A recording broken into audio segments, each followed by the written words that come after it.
The Committee on Homeland Security Subcommittee on Counterterrorism, Law Enforcement, and Intelligence will come to order.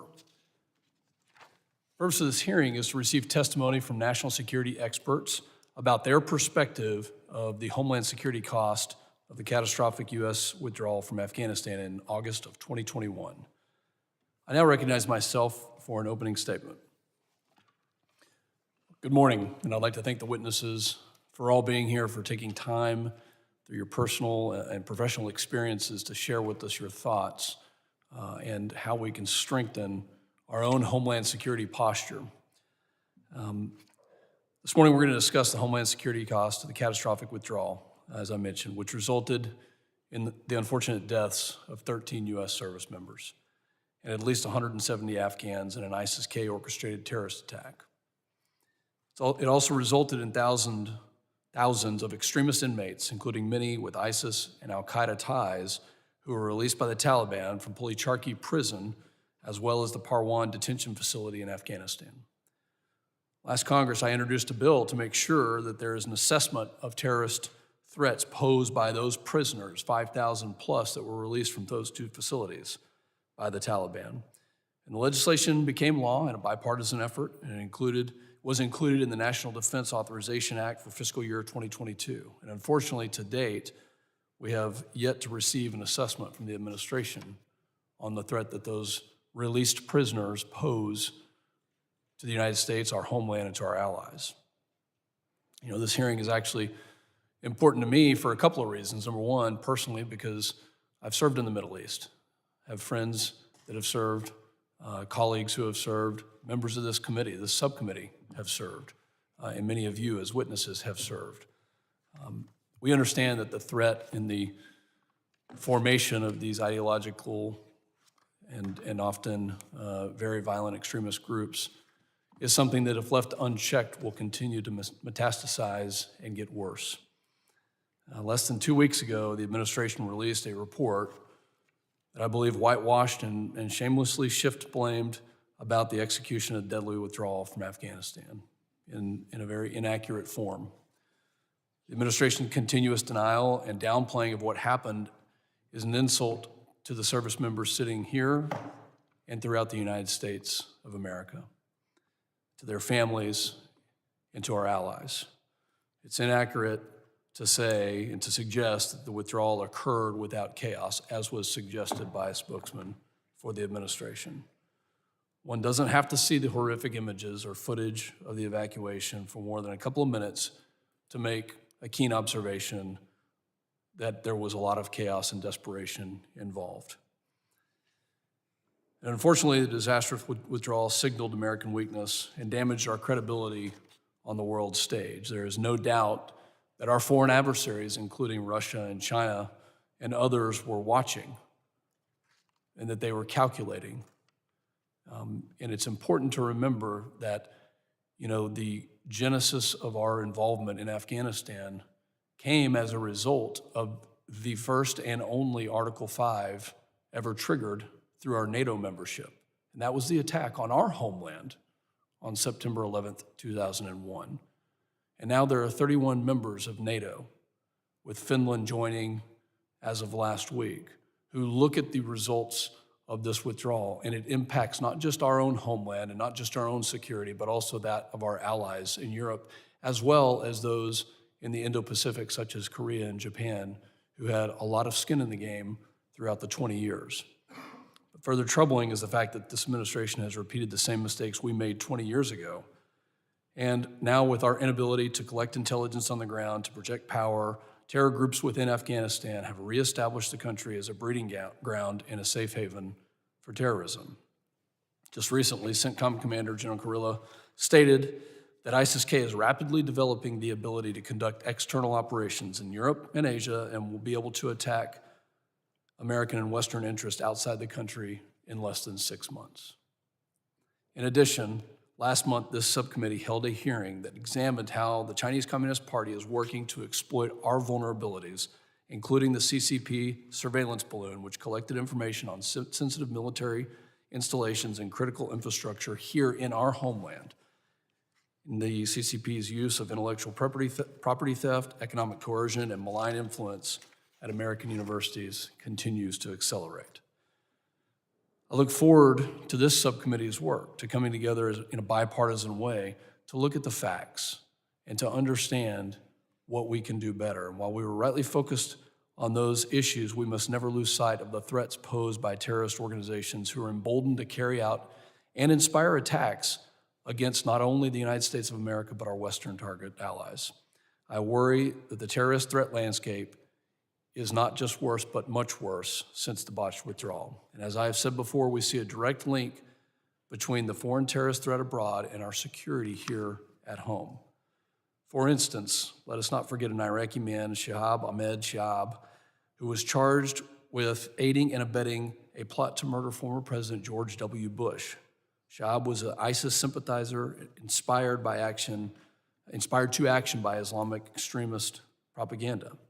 In another matter which affected my home state of Texas, a British citizen, Malik Fazil Akram, entered the United States using the visa waiver program and then held members of the congregation Beth Israel, a Jewish synagogue in North Texas, hostage for 10 hours. These are just a couple of examples of cases that highlight the very real foreign threat that terrorism poses to our homeland. Another concern that I've continually raised is the significant increase we've seen in watch-listed individuals being encountered at the border, in particular the number which are being apprehended between ports of entry, meaning that they are not presenting themselves to be processed at the port of entry, but instead attempting to evade law enforcement. This comes at a time in which we have an unprecedented crisis at the southern border as a direct result of Secretary Mayorkas' failure to enforce the laws that are currently standing on our books. It has been revealed by the Department of Homeland Security's Inspector General that DHS encountered obstacles to screen, vet, and inspect all evacuees during the crisis following the withdrawal from Afghanistan. On top of that, the Pentagon's watchdog published a report which detailed its critical review of the administration's effort to screen, vet, and transport those evacuees to the United States. This subcommittee and the Greater Committee on Homeland Security intend to thoroughly examine these issues to ensure that those charged with protecting our security are acting responsibly and using their resources to properly engage the threats posed to the homeland. We must work together to protect our homeland. This committee, the Committee on Homeland Security, was formed in the wake of September 11th, 2001. It was formed directly as a result of the withdrawal that we will now be investigating and discussing today. We have to remain vigilant. We have to continue to view strength as a peace through strength and security as a peace through strength mentality. I was recently abroad and met with the Polish Prime Minister, and he said this: "I desire peace.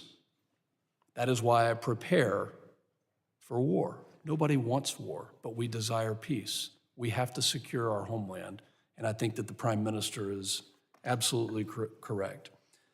Again, thank you to all our witnesses. Thank you for your time and your expertise. I look forward to a good discussion to look at a fact-based analysis of what happened and how we can protect the defense and the security of the United States. With that, I will yield to the ranking member, gentleman from Rhode Island, Mr. Magaziner. Thank you, Chairman, and thank you to our witnesses for being here today. As members of the Homeland Security Committee, we have a duty to protect the United States homeland and the people who live here from all threats, foreign and domestic. I speak for all the members of this subcommittee when I say that we honor the sacrifices and dedication of all who served our country in Afghanistan, including some of the witnesses who are here today. The American veterans of the Afghanistan war who I speak with have a broad range of opinions about the decision to withdraw. Some believe we should have stayed longer, some believe that withdrawing was the right thing to do, some believe we should have withdrawn earlier. But regardless, I want every American who served in Afghanistan to know that you made a positive difference. Thanks to you, Al-Qaeda and ISIS are operating at a fraction of their prior strength. The masterminds behind 9/11 and other heinous attacks have been brought to justice. Countless other attacks have been prevented. Lives have been saved. and our nation is safer today than it was in 2001.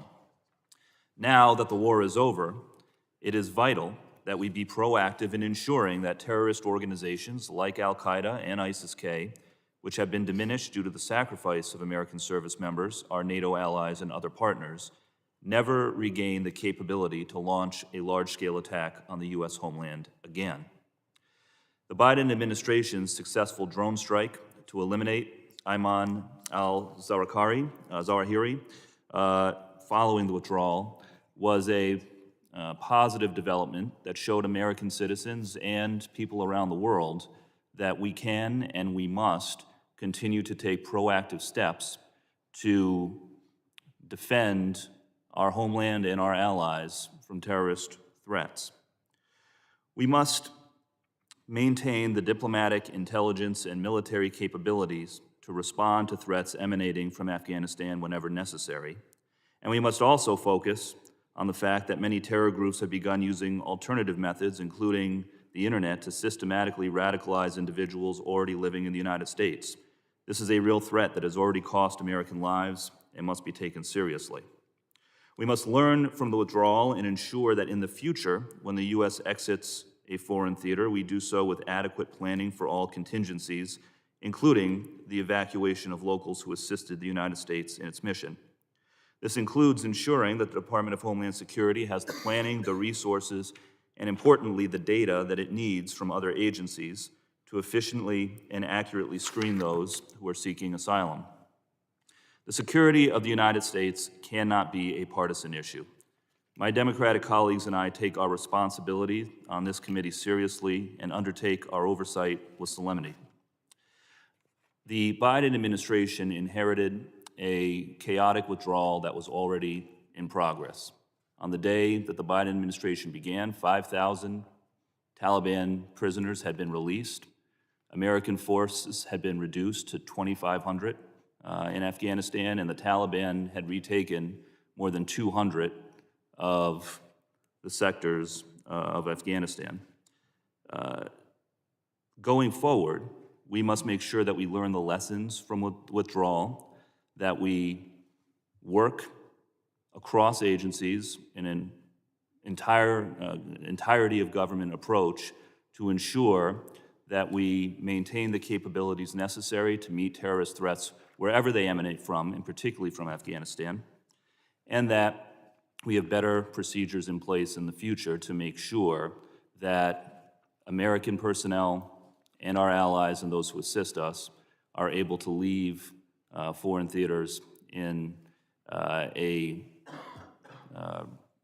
efficient and safe manner.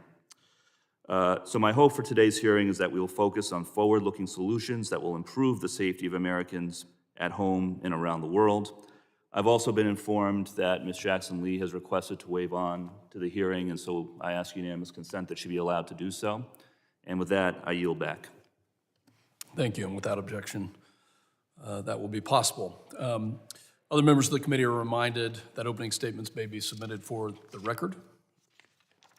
I'm pleased to have a distinguished panel of witnesses before us today on this very important topic. I ask that our witnesses please rise and raise their right hand.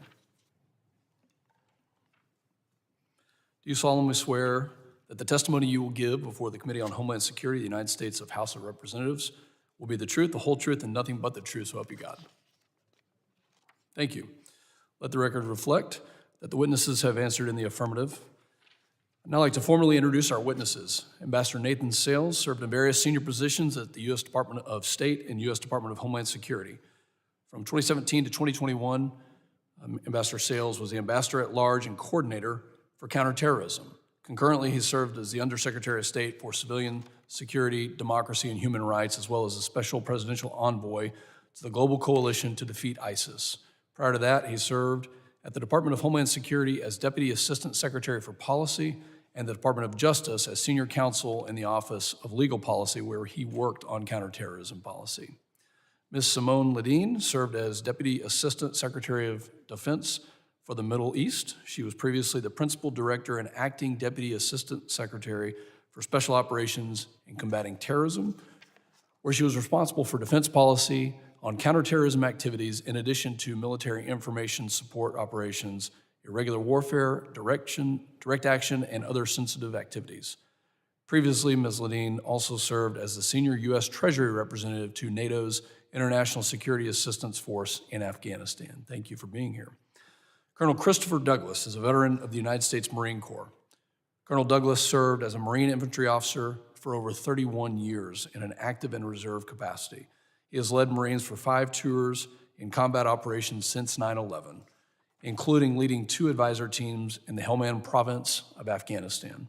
His last assignment was the Assistant Chief of Staff, G5, Strategy and Plans at Marine Corps Forces Central Command.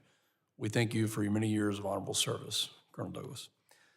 And Dr. Jonathan Schroden is the Director of the Center for Naval Analysis Countering Threats and Challenges Program, as well as the Center Special Operations Program. Dr. Schroden has supported various U.S. military commands and operations in Afghanistan, Iraq, and the Middle East, and elsewhere. We thank all of the witnesses for being here. And I now recognize Ambassador Sales for 5 minutes to summarize your written testimony and your opening statement. Chairman Pfluger, Ranking Member Magaziner, and members of the subcommittee, it's a pleasure to be here. My testimony today will survey the growing terrorist threats in Afghanistan since the withdrawal 20 months ago.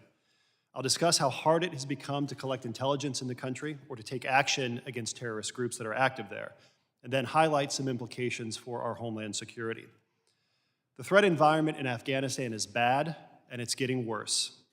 CENTCOM Commander Kurilla recently warned that the local ISIS affiliate could carry out, quote, an external operation against U.S. or Western interests abroad in under 6 months. When terrorists have safe haven, as they now do in Afghanistan, they're able to plot attacks far beyond their borders, including their ultimate goal of hitting the U.S. homeland. We learned this the hard way on 9/11. 2 groups are particularly concerning, Al-Qaeda and ISIS-K. Al-Qaeda is rebuilding under the Taliban's protection. Last year, the United Nations assessed that Al-Qaeda, quote, has a safe haven under the Taliban and increased freedom of action, and that Al-Qaeda now sees Afghanistan as a, quote, friendly environment to raise money, recruit, and train. After the withdrawal, Al-Qaeda leader Ayman al-Zawahiri resurfaced in a Kabul safe house linked to the Taliban. The administration deserves credit for eliminating him in a drone strike last summer. But that was a tactical victory amid a broader strategic defeat. The key point is that the Taliban felt emboldened to welcome al-Qaeda's leader back to their capital, and al-Qaeda's leader felt it was safe enough there to come. ISIS-K is probably an even graver threat. While the group is the enemy of the Taliban, Afghanistan's new rulers lack the wherewithal to degrade it. In the 20 months since the Taliban took power, ISIS-K has committed an estimated 400 attacks across the country and even into neighboring Pakistan. More than 1,800 people have been killed and countless more injured. There's also a significant risk that state-of-the-art American military equipment could wind up in terrorists' hands. According to the Special Inspector General for Afghanistan Reconstruction, the U.S. left behind nearly $7.2 billion worth of vehicles, weapons, and other equipment. Terrorists in Afghanistan and beyond could easily get their hands on it. So could drug cartels, mercenaries like Russia's Wagner Group, and hostile foreign governments. The threats are compounded by the fact that Afghanistan no longer has professional counterterrorism forces capable of protecting its population. The Taliban certainly can't. During my time at the State Department, we invested significant resources in building elite police units to respond to attacks in real time. You may recall the diabolical ISIS-K attack on a maternity ward in Kabul in May 2020, when 24 people were gunned down, including mothers and newborn babies. It was one of our units that responded to that attack, neutralizing the terrorists and saving countless lives. After August 2021, those units ceased to exist. Just as the threats are growing more dire, the United States is now severely constrained in collecting intelligence and taking action. To dismantle a terrorist group, what's needed is a sustained campaign to eliminate its leadership, its infrastructure, its foot soldiers, and so on. It simply isn't possible to defeat terrorists using an over-the-horizon strategy.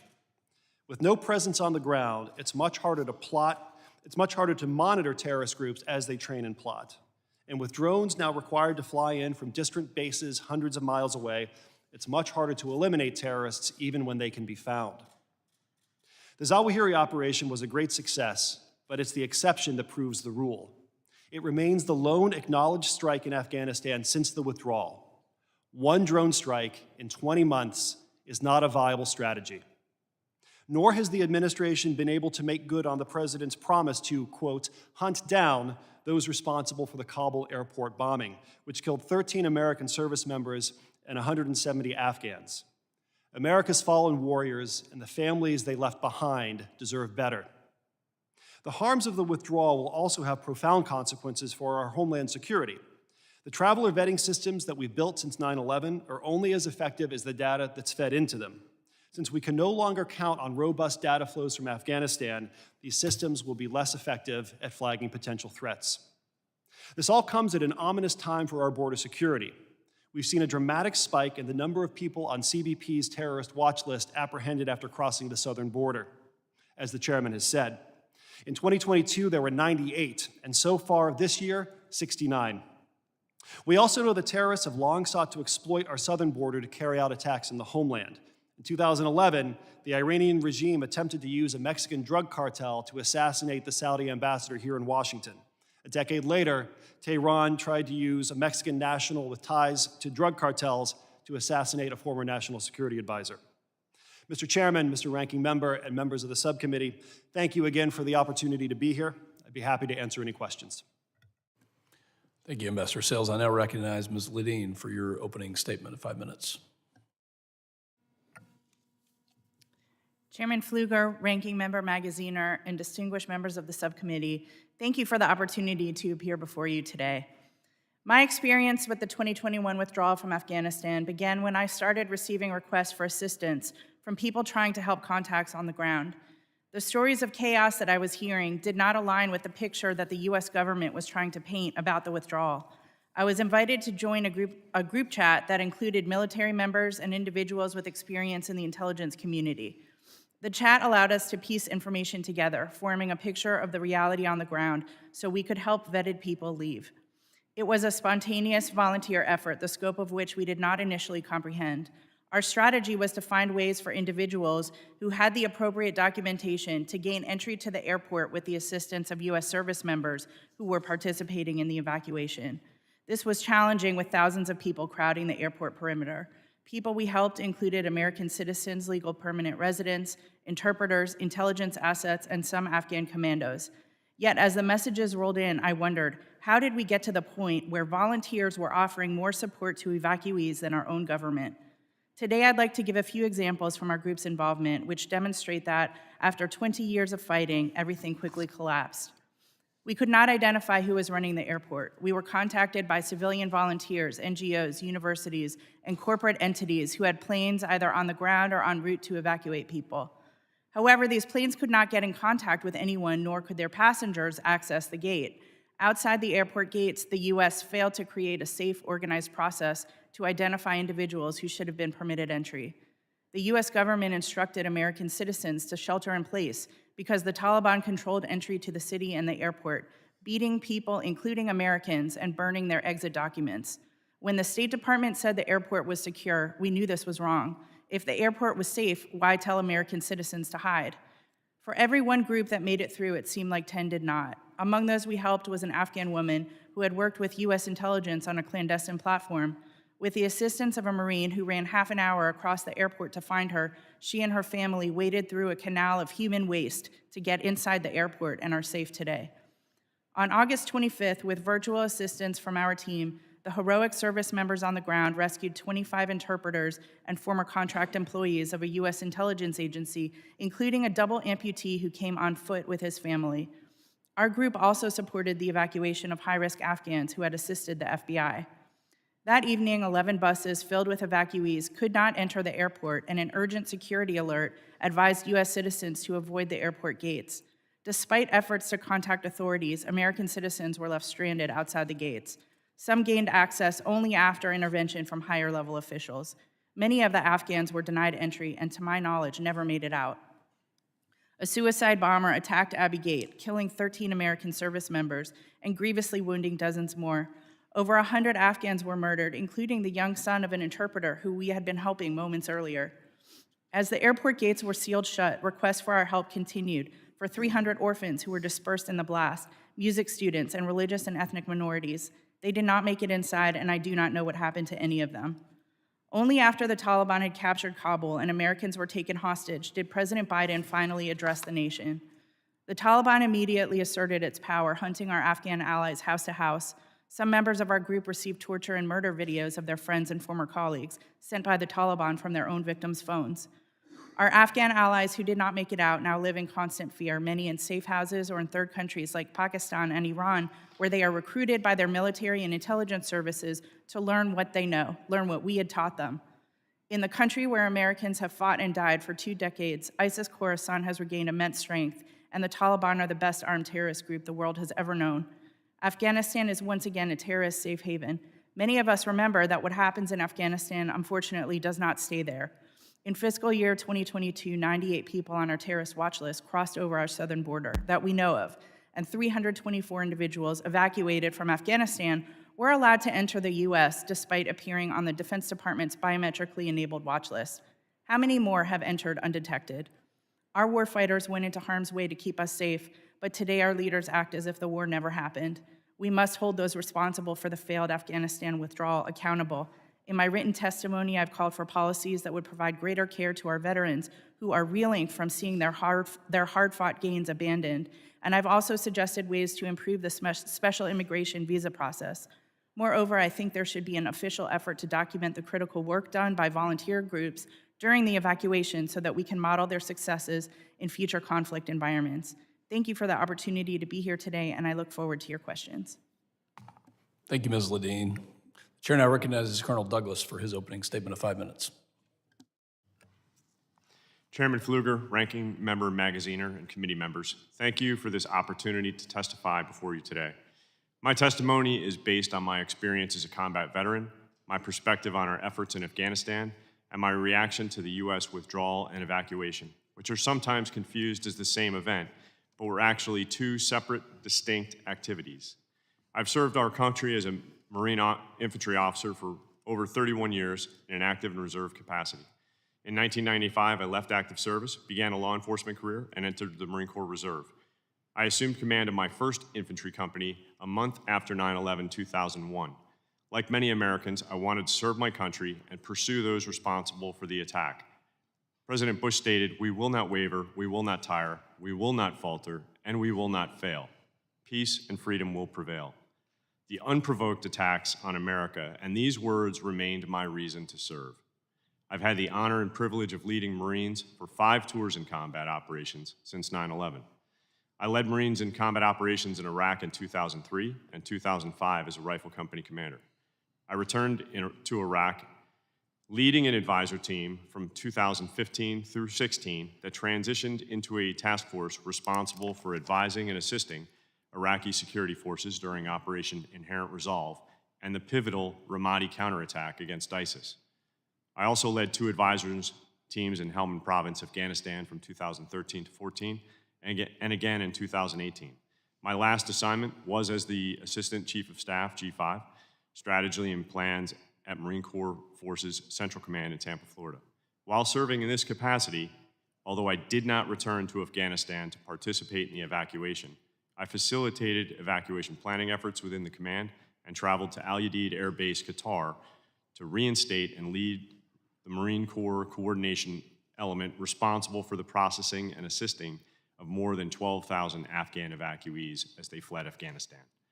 Reflecting on the current state of Afghanistan, many U.S. service members, some who've served multiple tours in Afghanistan, wonder if their efforts, service, and individual sacrifices were worth the costs.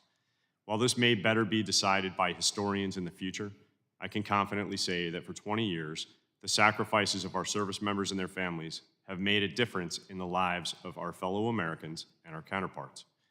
Working with our Afghan and coalition partners, we denied terrorists the ability to plan, coordinate, and execute attacks on our homeland from the ungoverned spaces in Afghanistan. We also brought hope, growth, and prosperity to many Afghan people. The stability we provided for 20 years wasn't perfect. It was always tenuous. Still, it contrasts dramatically with the previous and current state of Afghanistan under Taliban rule, as it harbors terrorists, remains rampantly corrupt, and dramatically reverses the rights of women and girls with medieval-style rules. Stability crumbled, and the final days of our Afghan campaign were chaotic. The culminating event was the loss of 13 service members, more than 170 Afghan evacuees, and an untold number of physical and moral injuries. My participation rapidly turned from assistance with the evacuation to the assignment as the lead Marine conducting the Abbey Gate investigation. To put our exit in perspective, the Soviet Union occupied Afghanistan from 1979 to 1989. The Soviets worked with the government and the Mujahideen. They modified timelines, granted extensions, and maintained at least one infantry division in Uzbekistan and Tajikistan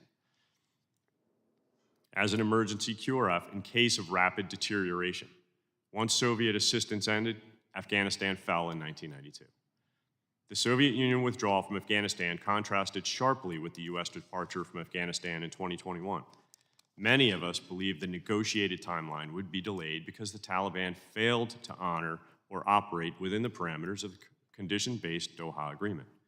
As early as April, I, and presumably many of our Afghan partners, were in disbelief by the announcement of the withdrawal date. This reduced our U.S. force posture and boots on the ground to nearly zero, with immense pressure to keep the number extremely low while preparing the high likelihood of a non-combatant evacuation under some of the most trying conditions in history. I thought back to President Bush's quote, "Ultimately, peace and freedom did not prevail." The final days of our Afghan campaign came with extreme consequences. I remember why we fought there, and I'd like to thank my brothers and sisters in arms who fought there, remember as well. In the words of the CENTCOM commander in a paper published in the Joint Force in 2012, we fought to protect the values that grew from the Enlightenment. We fought to give hope to those who have lived under desperate conditions and to safeguard newfound freedoms and values based on human rights that must be matured and furthered. Our fight aimed to ensure governments and their citizens are fully able to fulfill their social contracts, freely addressing social injustices and responding swiftly to curb oppressive actors. And finally, we fought knowing that the world prospers when we succeed in restoring human rights and protecting human dignity. Mr. Chairman, Mr. Ranking Member, thank you again for allowing me to speak. I look forward to your questions. Thank you, Colonel Douglas. The chair now recognizes Dr. Schroden for your opening statement of 5 minutes. Chairman Pfluger, Ranking Member Magaziner, members of the subcommittee, thank you for having me here to discuss this important topic today. I'm speaking to you as a military analyst with CNA, which is a nonpartisan, nonprofit, independent research and analysis organization. For the past 15 years, I have worked continuously on security sector issues pertaining to Afghanistan for a variety of U.S. government sponsors and independent publications. I've led 5 independent assessments of Afghanistan's security forces and numerous assessments of U.S. strategy and operations in Afghanistan. In total, these efforts saw me conduct 1 deployment and 13 shorter trips to the country between 2008 and 2019. There is no question that the U.S. withdrawal from Afghanistan did not go as planned or as hoped. When Ambassador Zalmay Khalilzad began negotiations with the Taliban at the direction of President Donald Trump, he stated publicly that, quote, "Nothing is agreed until everything is agreed," unquote. In this case, everything meant 4 main items: the withdrawal of all U.S. forces from Afghanistan, a Taliban guarantee to prevent Afghanistan from becoming a safe haven for international terrorist attacks, a framework for negotiations between the Afghan government and the Taliban, and a comprehensive ceasefire. The final agreement, signed by Secretary of State Mike Pompeo, achieved only the first 2 of these goals and left the Afghan government in an even more precarious position than it was in previously. Once President Biden decided to complete the withdrawal in accordance with this agreement, the U.S. military recognized that rapid execution of it was necessary to minimize the risk to U.S. service members associated with a retrograde under threat of violence. Within 2 months of the withdrawal's commencement, it was 90% complete, a pace that was far too rapid for Afghanistan's security forces to absorb. For years prior to the withdrawal, numerous assessments showed that these forces were critically dependent on U.S. and contracted support for nearly all of their enabling functions. My own assessment of Taliban and Afghan security force capabilities, published in January 2021, concluded that after the U.S. withdrawal, quote, "the Taliban would have a slight military advantage over Afghanistan's security forces, which would then likely grow in compounding fashion," unquote. That scenario is what happened. with the U.S. withdrawal nearly complete by July 5th, the first of Afghanistan's provincial capitals falling a month later, and President Ashraf Ghani abandoning Kabul to the Taliban 9 days after that. In the year and a half since these events, al-Qaeda has remained a problem for the United States and Afghanistan. The group has relative safety under the Taliban government to exist and operate, though it currently has minimal capability to conduct attacks beyond the country. The inverse is true of the Islamic State Khorasan province, also known as ISKP. It has substantially more capability in Afghanistan than al-Qaeda, but is viewed by the Taliban as the primary challenger to their consolidation of control over the entirety of the country. The Taliban have thus conducted numerous operations and targeted raids against ISKP since the U.S. withdrawal. For its part, the U.S. established an over-the-horizon counterterrorism capability designed to monitor and conduct limited strikes against al-Qaeda and ISKP in Afghanistan. This capability is limited in its scope and in what it can detect, though it was clearly sufficient to identify and kill al-Qaeda leader Ayman al-Zawahiri in Kabul.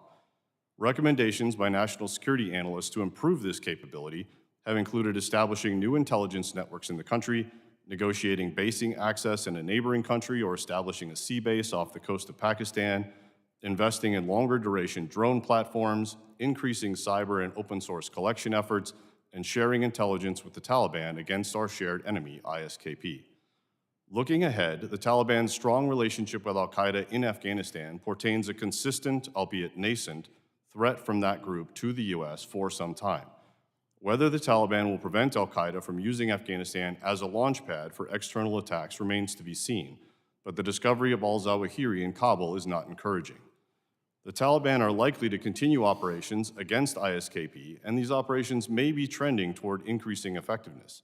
But the resilience of ISKP, a group that was on the rebound even before the U.S. withdrawal, augurs against its elimination anytime soon. The U.S. will thus need to maintain and possibly expand its over-the-horizon approaches to counterterrorism in Afghanistan for years to come. Congress would therefore be wise to demand long-term strategies for doing so and to invest in over-the-horizon counterterrorism capabilities commensurate with operational timelines of a decade or more. With that, I thank you and welcome your questions.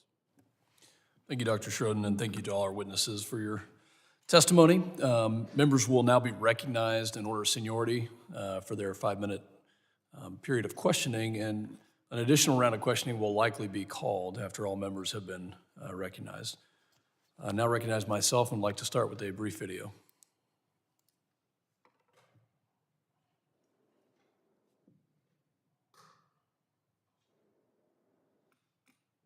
This could have been handled, this actually could have been handled better in any way? No mistakes? No, I don't think it could have been handled in a way that we're going to go back in hindsight and look, but the idea that somehow there's a way to have gotten out without chaos ensuing, I don't know how that happens. So for you, that was always priced into the decision? Yes. For all this talk of chaos, I just didn't see it, not from my perch. Do you have regrets about their withdrawal or how the withdrawal occurred from Afghanistan that cost the lives of 13 of our service members? I don't have any regrets. Has anyone been held accountable for what happened in Afghanistan? To my knowledge, no. This hearing is not about the decision to withdraw. This hearing is about the effects that a chaotic withdrawal has on our security because it has not been investigated or looked into. I have a couple of yes or no questions. We'll try to go quickly. Do you believe that the withdrawal from Afghanistan was chaotic? We'll start with Ambassador Sales. Yes, it was. Ms. Ledeen, Yes, it was. Colonel Douglas, Yes, it was. Dr. Schroden. I wasn't on the ground, but certainly the videos and the accounts of what happened are in line with that. Okay. Ambassador Sales, do you believe the processes in place for screening and vetting by the Biden administration, in particular DHS, were sufficient to protect our homeland? No, Congressman, I don't. Okay. And Ms. Ledeen, do you, to the best of your knowledge, believe that anyone from Biden administration has been held accountable or that there has been a review that the American public deserves to see about the withdrawal? Mr. Chairman, there clearly has not. At the strategic level, over $7 billion worth of equipment that is still good, that is still useful, that our allies, in addition to us, helped provide in the fight against Afghanistan due to an Article 5 of NATO being triggered. Ambassador Sales, What is Al-Qaeda? What are other violent extremist groups able and most likely to do with that equipment in Afghanistan? Well, Mr. Chairman, the fear is that they'll turn it against us and our allies and use the equipment that we provided to the Afghan government to wage war against the United States and our partners. Keep in mind, Al-Qaeda is still using AK-47s from the Soviet era. We're going to be dealing with this problem for a long time to come. Ms. Ledeen, you said that what happens in Afghanistan doesn't stay in Afghanistan. How does that negatively affect our own homeland security? To add on to what Ambassador Sales rightly said, the Taliban reportedly are also engaged in weapon sales, selling our weapons that we left behind. So that's likely one aspect that will come back to bite us. But in addition, I think our open southern border, the fact that we don't have any idea who's coming through in many areas, we can only speculate as to who is coming through, and in the future, from a counterterrorism perspective, who we might need to be concerned about that we're not aware of. Colonel Douglas, you served for 31 plus years. In that time, when you looked at the commander-in-chief, did you ever blame the previous commander-in-chief for the policies that were being executed during your service at that time? Sir, I've had the opportunity of serving under 4 presidents since 9/11. And I can say that while there are enough successes and failures through Afghanistan that every administration can take credit or be held accountable for, at the same time, the Taliban were not being held accountable to the conditions of the agreement, and so that's this administration. Let me be specific. When the commander-in-chief makes a decision, is that their decision, or is that the previous administration's decision? So when the commander-in-chief makes a decision, that's his decision. Okay. You can't base that on anybody else, but your accountability is at the top.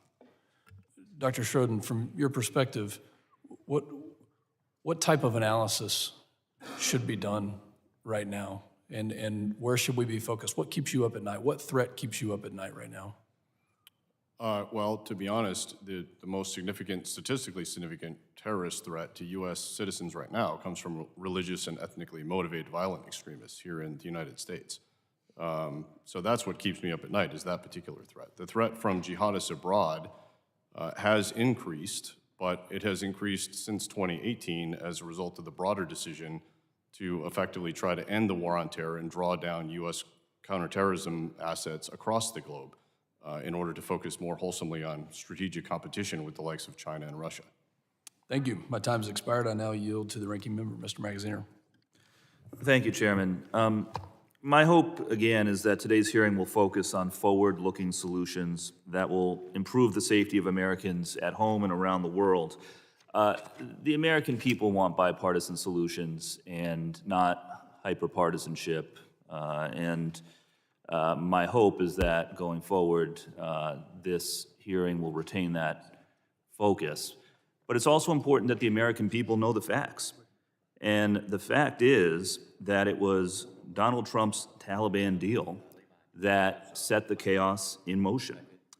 That Trump-Taliban deal did not include a comprehensive ceasefire, did not include any plan for providing protection for Afghan nationals who risked their lives to assist American service members, no protections for the Afghan government, no guarantee that the United States could continue to engage in intelligence gathering or other operations to root out terror threats in Afghanistan. The Trump-Taliban deal allowed 5,000 Taliban soldiers to be released from prison prior to the start of the Biden administration. And to celebrate the signing of the deal, President Trump planned to invite Taliban leaders to Camp David, only canceling after the American people found out and were rightly outraged at the notion. In the months following the signing of the deal, Taliban attacks in Afghanistan increased by 70% to nearly 100 attacks per day over the same period the previous year. So, look, we can point fingers all day long. I think what the American people want us to do is focus on the future and focus on how we can reduce threats to the American people and the American homeland going forward. So, Dr. Schroden, I'll ask you to expand on the final points that you made in your testimony. What type of capabilities should we focus on developing and strengthening in order to mitigate terror attacks from abroad? Well, I think specific to Afghanistan, right, we are in a situation where the bulk of our intelligence, at least as it's openly discussed, comes from flying drones from many hundreds of miles away, air bases in the Middle East, over Pakistani air base and over Afghanistan. Roughly 50%, if not slightly more, of their available sortie time, their flight time, is dedicated to transiting to and from Afghanistan, leaving them only about 50% of their availability to gather intelligence over the country itself. So there are a couple of ways that one could try to increase the efficiency of that approach, right? One is to invest in drones that have longer duration time, and there are variants being developed now that could do that. Another would be to try and shorten the transit time by negotiating a basing agreement in a neighboring country or trying to establish perhaps a lily pad or some type of sea base off the coast of Pakistan. So those are immediate things that I think could be done, or at least attempted to do. And then trying to reestablish our intelligence collection on the ground through human networks in Afghanistan is a harder and likely longer-term prospect. But again, given the timelines I described of likely facing these threats for at least the next 10 years, if not longer, those types of efforts, even if they have longer payoffs, are worth investing in now. And can you expand on your comment about gathering open source and signals intelligence to try to mitigate terror threats from Afghanistan as well? Sure. In this day and age, and I think you've seen this with the war in Ukraine as well as a number of other, the Chinese balloon incident, et cetera, there is a wealth of information available through open source channels, through social media, that can be harnessed in ways that was previously unavailable to us. I'm an avid Twitter user, right? I follow a lot of Twitter accounts coming out of Afghanistan. There is a lot of very interesting information that could be used and combined with actual intelligence gathered by the United States to paint a much richer picture of what's happening in Afghanistan than we might have been able to do in the past. The intelligence community has sort of usually, traditionally been reticent to rely that much on open source reporting because they don't control where it comes from. But I don't think we have the luxury anymore, especially with respect to Afghanistan, of only relying on sort of exquisite intelligence that the U.S. collects. We need to expand and include open source information as well. And do you agree that foreign terror organizations, including possibly in Afghanistan, are focusing increasingly on radicalizing U.S.-based persons in order to encourage them to attack the United States homeland? I think that's been the case for some number of years, if not 7 years or longer. I mean, the U.S. homeland has been considerably hardened in the decades since 9/11. It is a lot harder for these organizations to get into the United States directly. And so inspiring people to conduct attacks with weapons that are already available in this country has been a primary motive of their attempts for some time. Thank you. I yield. Thank you. The chair now recognizes the gentleman from North Carolina, Mr. Bishop. Thank you, Mr. Chairman. Ambassador Sales, Ms. Ledeen, I was glad to hear you raise the question whether an uncontrolled southern border poses a security risk to the United States. In November of last year, we had Director Wray and Secretary Mayorkas and also Director Christine Abizade of the National Counterterrorism Threat Center before us, and this little colloquy occurred. I said, thank you, Director Abizade, does the NCTC assess a significant threat from the historic level of uncontrolled crossing at the southern border? Here was her answer. Thank you. We don't actually. Border security is really important. If we look at the nature of the threat and how it's evolved here in the United States homeland, it's been striking how the evolution to lone actors actually reflects how much more difficult it is for terrorists to enter the United States. We look historically at the kinds of attacks we've experienced here in the homeland. None of them have been connected to major illegal crossings or otherwise from the southwest border. And then she finished, that said, it remains a top intelligence priority. Does that provide you comfort, Ambassador Sales? Well, Congressman, I have to say that I'm considerably more worried about the state of our border security. As I indicated in my written statement, we've seen a dramatic spike over recent years in the number of known or suspected terrorists who were apprehended coming across the southern border. From zero several years ago to 95 last fiscal year to 69 so far. And those are just the ones we know about. Thank you for that. I find myself in agreement. I asked Secretary Mayorkas back in April of last year, how do you know that none of the 2.6 million, including the 600,000 gotaways, you don't even know who they are? And you know 41, it was at that time, 41 on the terror watch list have been encountered. How do you know those people aren't a source of risk of terrorism? Congressman, the individuals that we have encountered on the terrorism screening data, and I said, you're not answering my question, sir. I said, you know, Ramzi Youssef claimed asylum, right? Now, I got that a little bit wrong. I don't think, but he got a claim to come in. He was encountered and admitted into the country. I think it wasn't called credible fear at the time, but it was something similar. And I said, and you know that he got to go and be released into the country on an assertion of credible fear. He was released, and 6 months later, he bombed the World Trade Center. Among the 600,000 gotaways, just that small portion, Mr. Secretary, how do you know that are you waiting for a mushroom cloud? My time had expired, and he was given the opportunity to respond, and here's what he said. Mr. Chairman, I won't dignify that last question with a response. What about you, Ms. Ledeen? Are you comforted by the Secretary of Homeland Security's certitude that we face no risk among those hundreds of thousands of people entering the United States without ever contacting authorities? That it is not a material terrorism risk? Does that make any sense to you? Mr. Congressman, as a resident of a border state, I can tell you I'm extremely concerned on a personal level. And with my professional background, I am increasingly concerned given the sheer number of people who are crossing over that we have no idea who they are and what their backgrounds are. Also, going back to the Afghanistan withdrawal, those first couple of planes that took off from Kabul airport were full of people who had not been vetted. And subsequent vetting showed that actually some of them were, had in place IEDs and appeared on our biometrics. So I have very grave concerns about this, and I thank you for your attention to this matter. Thank you, ma'am. Mr. Schroden, I want to give you sort of the opportunity maybe for the other side. You said, when I was wrapped up with Ms. Abizaid, I said let's see if I got enough time to do that. I don't. Let me just ask you the question directly. You said a minute ago that what keeps you up at night is religious and ethnically motivated domestic violent extremists. Given the 600,000 gotaways, and actually I think that number is bigger now. I have a hard time keeping the number. I know that when I talked to Secretary Mayorkas, that was what we thought in April last year. How do you know that DVEs are a bigger threat than someone who's lurked in among the 600,000 we've never contacted? Well, so I can't speak, sir, to that with any particular analysis that I've done on myself or done by myself.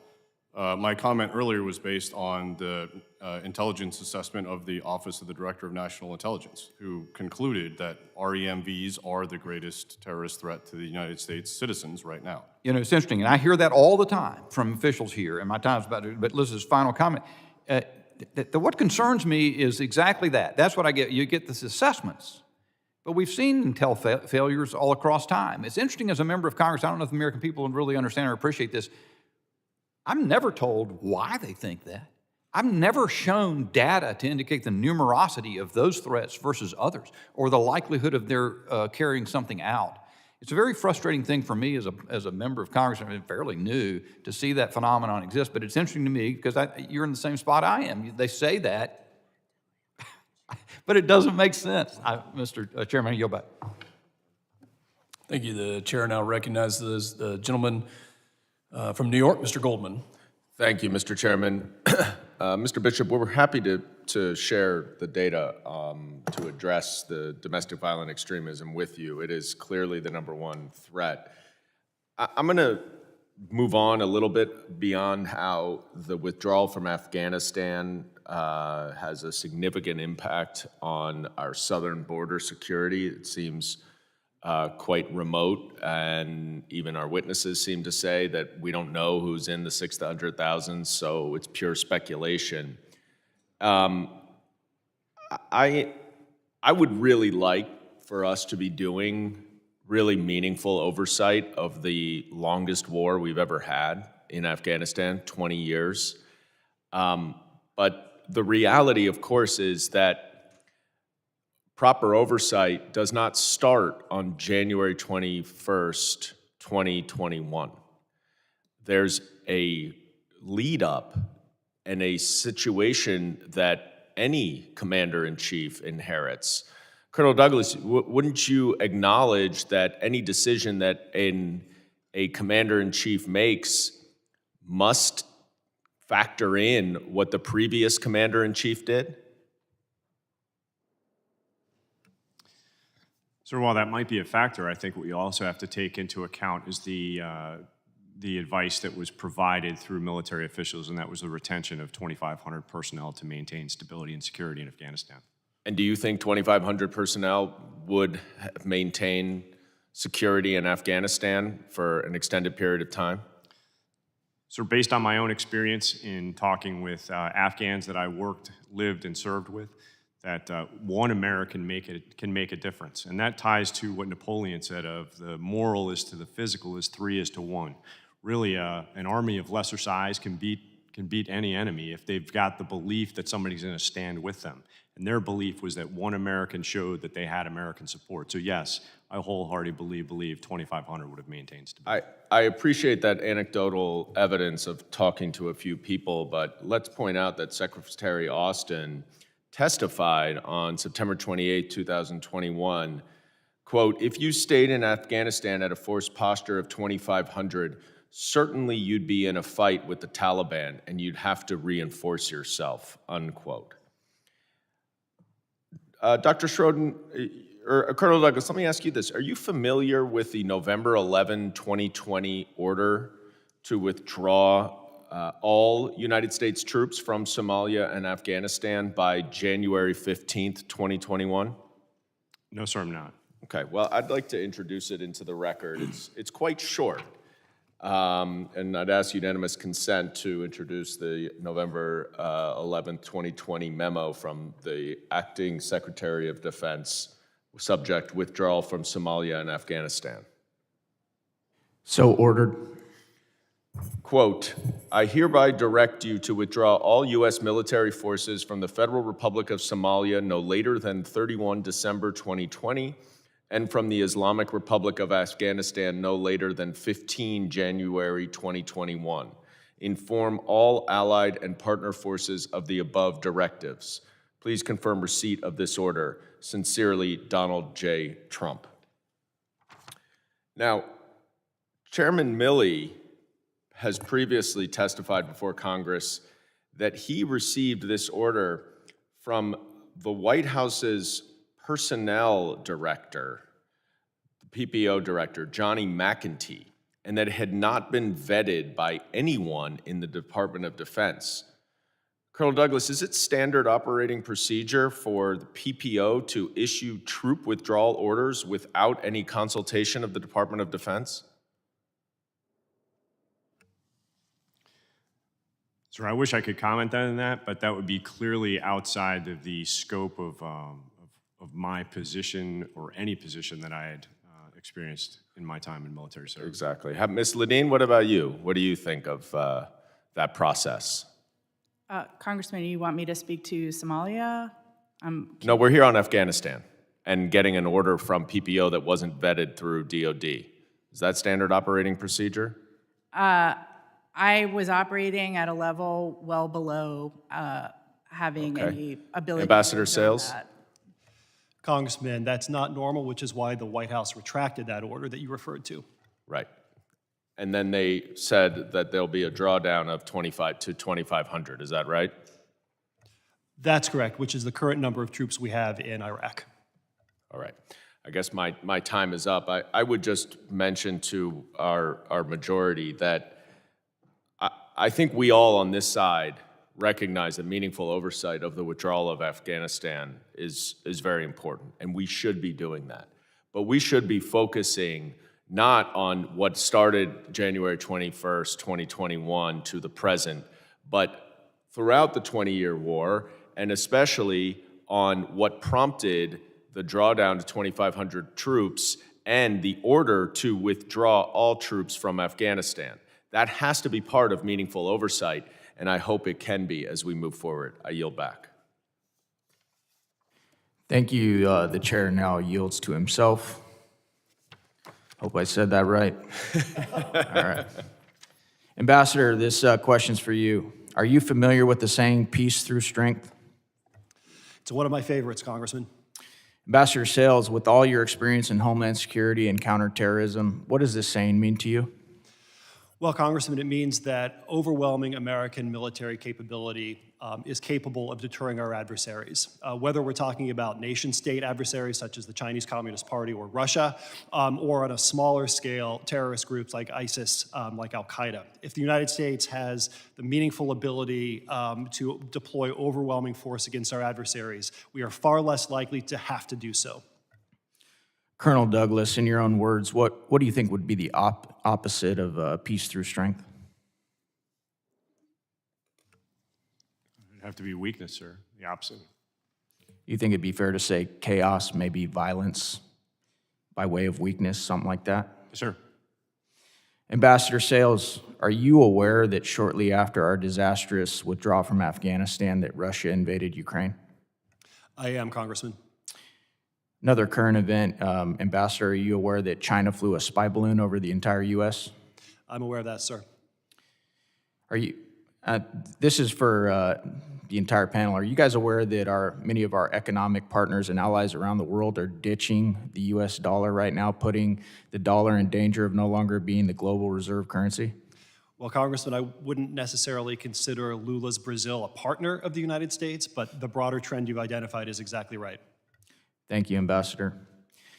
Ambassador Sales, I'm wondering if, like any of the constituents that I talked to, you see any connection between the weakness and incompetence that we showed in Afghanistan and some of these other world events that I just mentioned, or if you think that this is just a spurious, non-connected chain of events. Well, Congressman, if I could take this back to Osama bin Laden, I think he said something that is instructive several decades ago. When people see a strong horse and a weak horse, they prefer the strong horse.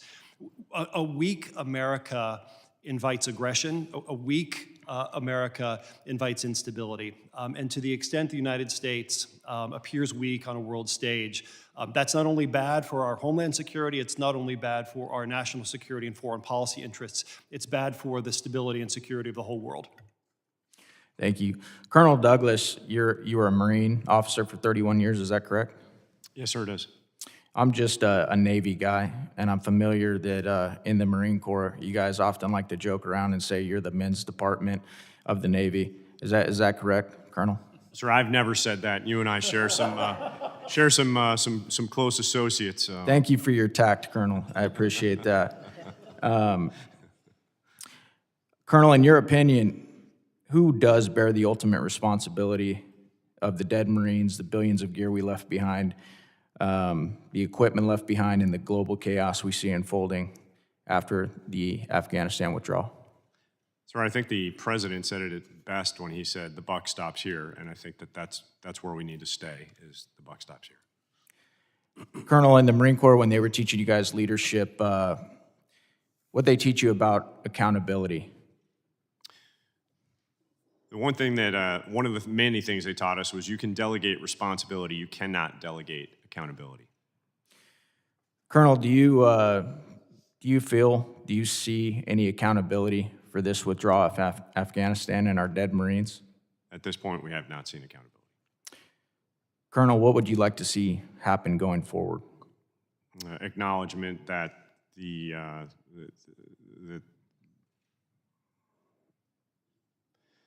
that there could have been better options, and that our withdrawal was in fact chaotic. Ambassador Sells, I'll ask you the same question. What would you like to see moving forward? I'd like to see accountability, Congressman, for a colossal foreign policy and national security failure of the sort that we saw in Afghanistan, I would like to see accountability for the decisions that were made. Do you think that's possible after watching the video that we watched at the beginning of this hearing? Well, Congressman, I have to say I was discouraged by the statement that the White House put out a week or so ago, which seemed to be more interested in pointing fingers than in learning lessons. I'm hopeful that congressional oversight can help bring the accountability that's needed. Thank you, Ambassador. I yield my time, and I now recognize the gentlelady from Texas, Congresswoman Jackson Lee. Let me thank the chair and the ranking member for their courtesy, and let me first of all acknowledge and appreciate the service of each and every one of you, having not served, but having family members who have served, and having the good fortune of serving in the United States Congress to go on to most all military war zones, including the very first one, the Bosnia war that was going on with then Republican leadership, going in before the Dayton Peace Treaty was signed, and then tragically Afghanistan during the action. I was not in action, but I was one of the few members that were in, and as well Iraq, and then subsequent places as well, including the DMZ in North and South Korea. So let me say to Honorable Nathan Sales and Simone Ledeen and Colonel Christopher Douglas, service that you've given, Dr. Schroden, we appreciate the service in the myriad of ways that you have done so. And I will not get into the Marine Navy debate at this point, just to say they are very fine men and women who serve in both of those branches of the United States military, including all others. But what I'd like to do is to take on the task very quickly of understanding the inherited chaotic withdrawal that was a result of Trump's Taliban deal. And how do I know this? Because I met with, unfortunately, obviously, the president of Afghan did not show himself well in that moment, but I met with his leadership preceding and the First Lady who came and begged for the Afghan government to be involved, to no avail. No one listened. And so let me quickly, Dr. Schroden, just quickly indicate that with the Joint Chiefs and the Secretary of Defense, Donald Trump came into office 2017, approximately 11,000 troops. He wanted 3,005, well, he gave permission to add troops, 3,500 were added. Additional troops were NATO-led. They were 14 to 15,000. By mid-2018, President Trump was reportedly frustrated with the lack of military progress against the Taliban, and he ordered formal and direct U.S. talks without the Afghan government participating for the first time. As those talks developed under Special Representative, who I knew as well, Khalilzad, who we met with several times, President Trump continued to express frustration with the U.S. military mission in Afghanistan and a desire to withdraw U.S. troops, saying in August 2019 that he wanted to do so quickly, as quickly as we can.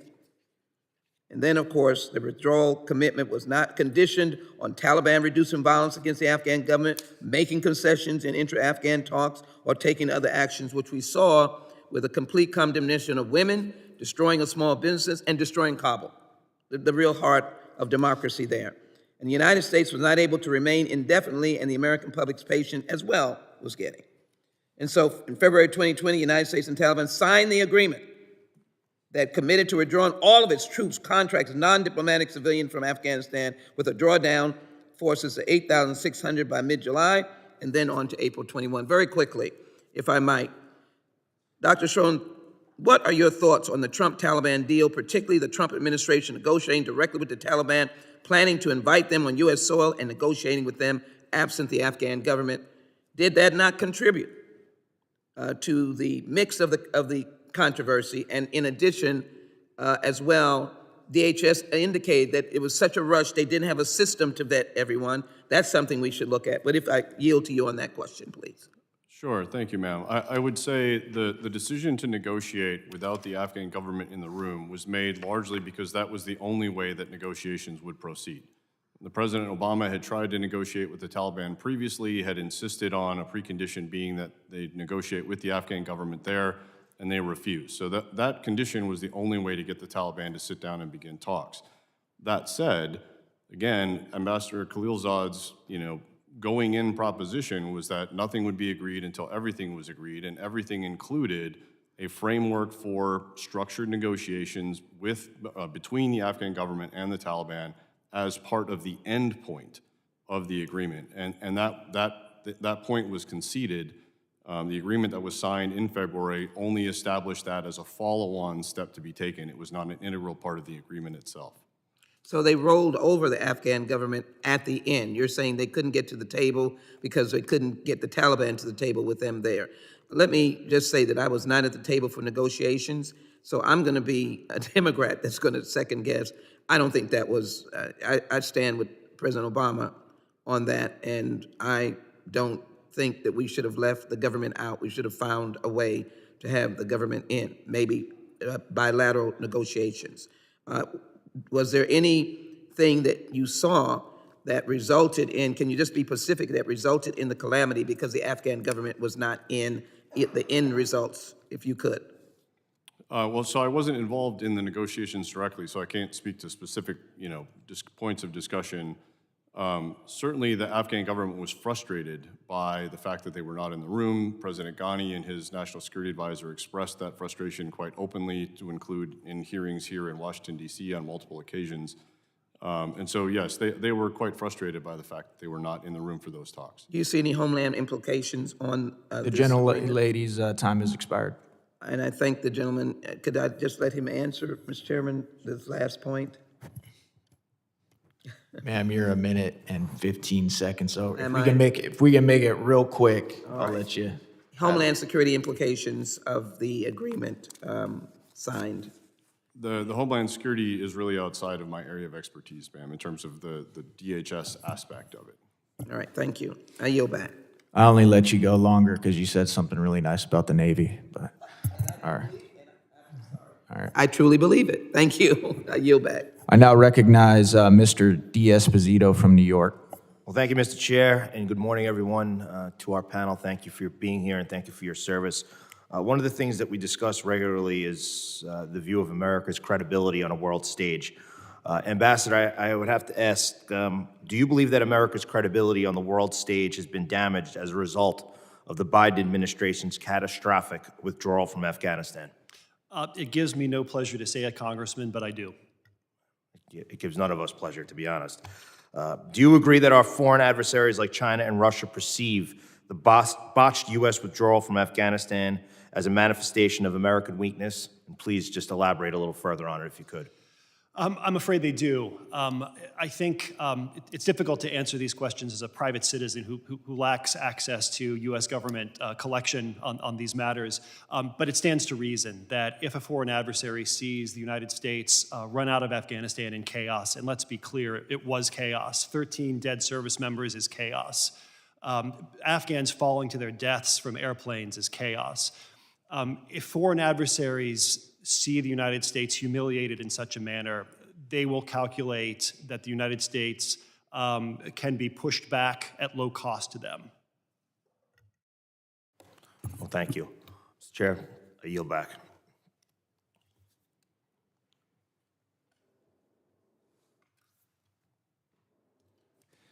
The committee will now move to a second round of questioning. I now recognize the ranking member, Representative Magaziner. Thank you, Chair. Let me just say, the reason that so many of us are concerned about domestic violence, violent extremism, is because over the last 5 years, more Americans have been killed by racially and ethnically motivated mass casualty events than by events connected with foreign terrorism on U.S. soil. That's not to say that we should lose focus on the foreign terror threats as well, but the list is extensive. El Paso, Buffalo, Charleston, Orlando, the list goes on, and the victims of those attacks matter. I would also thank my Republican colleagues for their concern about the strength of the US dollar. I will take that as a sign that the brinksmanship over raising the debt ceiling will end in the interest of national security, although I'm not optimistic. But turning the focus back to Afghanistan, listen, I think Mr. Goldman said it well. Accountability is important, but accountability does not begin in January of 2021. There is a larger story here that if we are going to draw lessons for the future and how to do better, we have to be mindful of. So let me just be clear about this. Dr. Schroden, when the Trump-Taliban deal was signed, attacks by the Taliban against the Afghan security forces and police went up by an average of 70% a day. In the ensuing months, did President Trump or his administration ever say that, well, maybe we should slow down or rethink this deal, slow down our troop withdrawals, reconsider, push back the timeline in light of the fact that Taliban attacks were going up instead of down? Not to my knowledge, no. Okay. To your knowledge, during that period of the drawdown, when the Taliban successfully recaptured 217 of Afghanistan's 407 districts, did the Trump administration ever say, wait a minute, maybe we should reconsider, slow down the troop withdrawals? Not to my knowledge, no. Okay. When it became clear that Afghan nationals who risked their own lives to help the United States in our mission were not being protected from Taliban retribution, was there ever any indication from the Trump administration that they were rethinking the terms of their deal? I'm not aware of them rethinking the terms of the deal, no. No. And when President Biden inherited this withdrawal and made the decision to delay the deadline for moving all U.S. troops by, I believe it was 5 months, the former president did not say that this was a reasonable step to protect U.S. service members and our Afghan allies. He, in fact, criticized President Biden for moving back the deadline. So looking forward, what lessons can we draw here? We have talked about the importance of having a screening process in place to remove potentially special immigrant visa eligible individuals who have assisted the United States from foreign theaters. One of the things that, to my understanding, did not happen in advance was the Department of Defense did not share its full list of individuals that could be CIV eligible with the Department of Homeland Security, which was tasked with screening these individuals. That is certainly a lesson that we should learn from going forward. We also need to make sure that, as we discussed in our previous round of questioning, we explore all options for monitoring and eliminating terrorist threats emanating from Afghanistan for whatever means are at our disposal, given the fact that the withdrawal deal did not include a provision to allow for intelligence gathering or operations in Afghanistan in order to neutralize terrorist threats. So I want to thank our witnesses for your service to our country. I want to thank you for offering proactive ideas for how we can mitigate terror threats emanating from Afghanistan and around the world on a go-forward basis. I know that all of us, despite our differences here, take that responsibility seriously. We want to protect Americans, and we want to make sure that we do it in a way that is comprehensive and effective. And with that, I'll yield back. Thank you. The chair now recognizes myself for a second round of questioning. You know, as I think about the Commander-in-Chief, and my previous question to Colonel Douglas, if Commander-in-Chief has not liked many of the deals that were done in the previous administration, in fact, there's been a 180-degree reversal on many of those. So as somebody who's served for 20-plus years wearing a uniform, you don't like it, you're the commander, we'll change it. So that ability was there, you know, and Dr. Schroden, you publicly criticized the Biden administration's report on the U.S. withdrawal from Afghanistan. Particularly, you stated the administration's report is not an objective attempt to identify or summarize lessons learned. You said it's a political document designed to deflect blame. And you also said at the end of the day, Biden is president who made the call, and the disastrous withdrawal occurred on his watch. Is that true? Yes, that's true. Okay. Look, if we're going to have a discussion about the facts and what happened, when you're the commander-in-chief, you have a 4-year period, and you can make those decisions. And what I'm worried about right now, Ambassador Sales, is in the 9/11 Commission, it was stated and recognized that in the days leading up to September 11th, 2001, the words, "the system was flashing red," was said many times. They acknowledged there was a problem. And what I want to know right now and make sure that we don't get to is the system flashing red right now? Because it seems like it to me with all the issues we're talking about. Well, Congressman, it's hard to know what the system is flashing if you don't have intelligence collection capabilities on the ground. Our intelligence professionals are incredibly skilled. They're the best in the world. But there's only so much they can do if they don't have human networks on the ground in Afghanistan, if they don't have ISR platforms doing orbits overhead. If I could, Congressman, address the broader question of the Doha Agreement. I think it's important to remember that President Biden, as a candidate, promised to get out of Afghanistan months before the Doha Agreement was signed. On July 30th, 2019, 7 months before Doha, he told the Council on Foreign Relations, quote, "I would bring American combat troops in Afghanistan home during my first term." He reiterated that message on TV with George Stephanopoulos in a clip that was not aired in that video. George Stephanopoulos says, "So you would have withdrawn troops like this even if President Trump had not made that deal with the Taliban." President, "I would have tried to figure out how to withdraw those troops, yes." And Mr. Chairman, if I may, just one last comment about the terms of the Doha Agreement. I'm not here to criticize the deal. I'm not here to defend the deal. But one thing that is important to recall about the deal is that it was conditions-based. If the Taliban did not meet their obligations under the deal, then the United States was released from its obligations under the deal. And this is exactly what Secretary of Defense Mark Esper said in March of 2020. I quote, "Doha is a conditions-based agreement.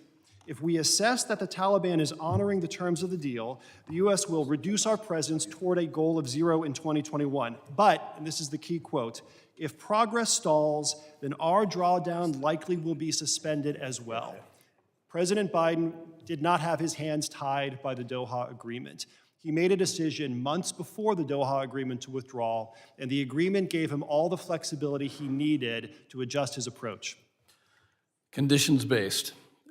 As somebody who flew combat missions over the Middle East, not in Afghanistan, but has, again, 2 decades of military experience, the conditions-based approach is what every military commander learns. It's what every general and secretary of defense aims for, and I'm afraid that we got this completely opposite. It was not conditions-based. General McKenzie, in fact, at this point in December of 2021, stated we're probably at 1 or 2% of the capabilities we once had to look into Afghanistan, making it very hard to understand what is happening there. Colonel Douglas, do you agree with that statement, that we virtually have no idea what's going on? I would have to agree with General McKenzie on that. I mean, bottom line is even if we have an over-the-horizon capability, it's best to find humans with humans. Ms. Ledeen, your thoughts? You previously said that what happens in Afghanistan does not stay in Afghanistan, and that lack of intelligence, how does that negatively impact our security? Mr. Chairman, as someone who served 2 tours in Afghanistan, working with the intelligence community, I can tell you that we were successful based on our human-enabled signals intelligence. We have incredible tools, but they're also limited in the sense that they need to be focused in the correct place to get what we need. And that's why we traditionally rely on sources on the ground to help direct us as to where we need to focus those efforts. We have lost that human element at this point, and our SIGINT element is greatly reduced.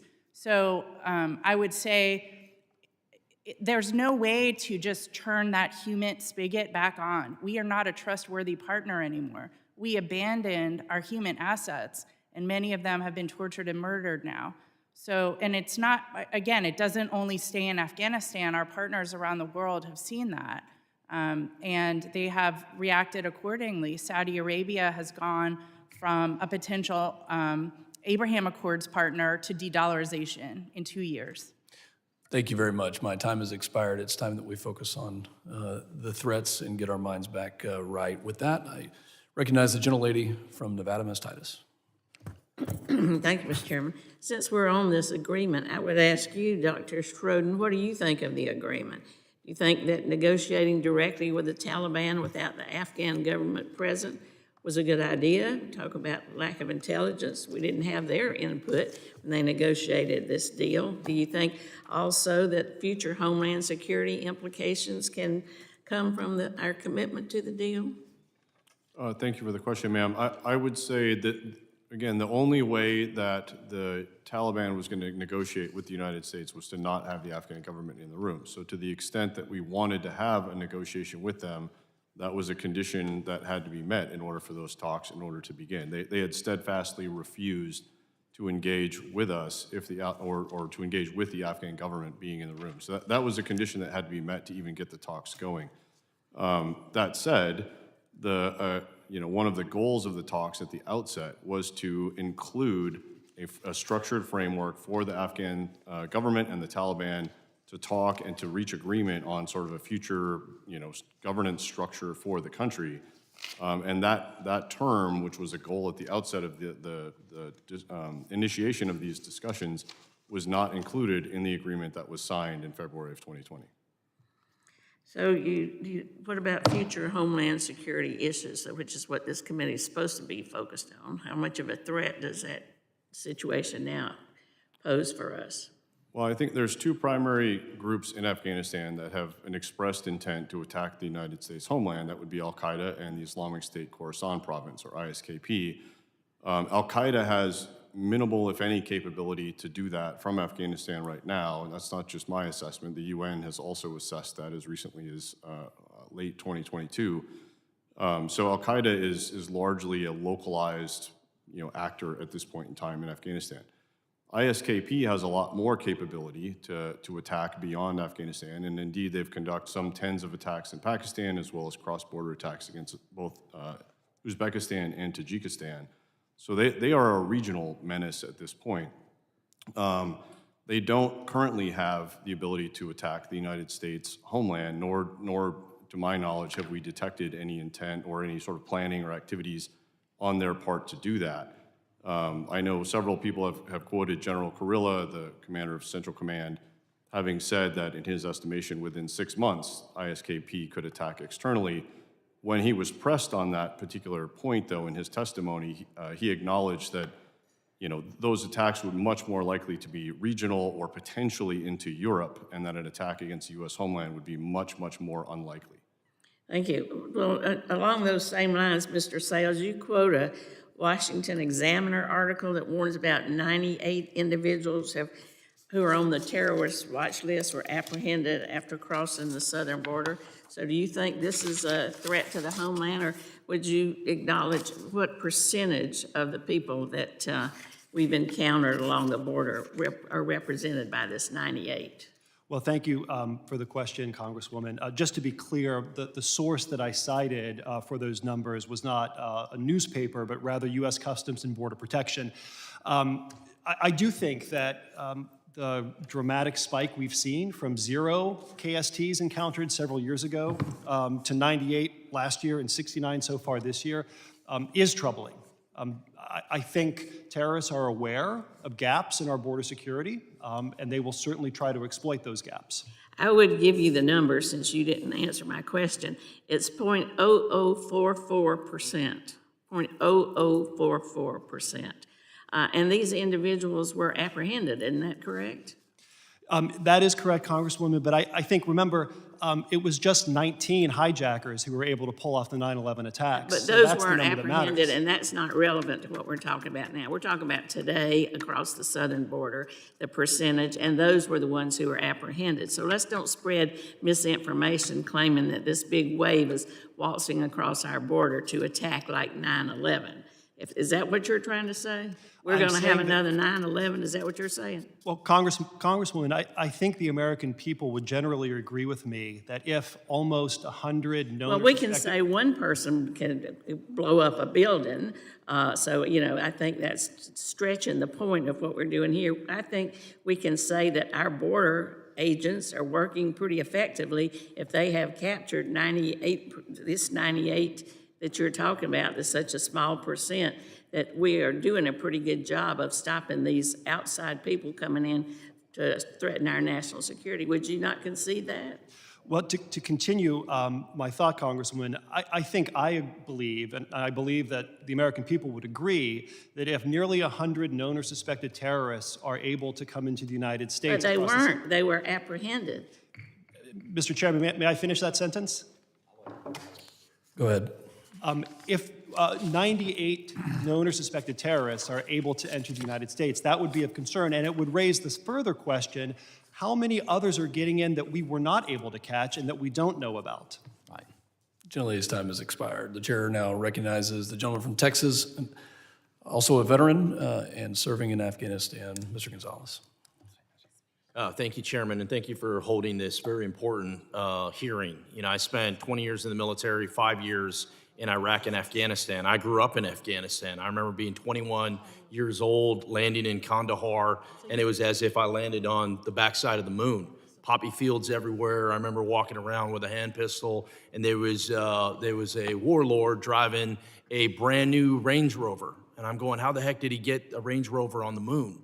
That's what we were dealing with. And then behind him was a Toyota pickup truck with about 20 people with AKs and RPGs. And so that's the world I grew up in. And those were our allies, right?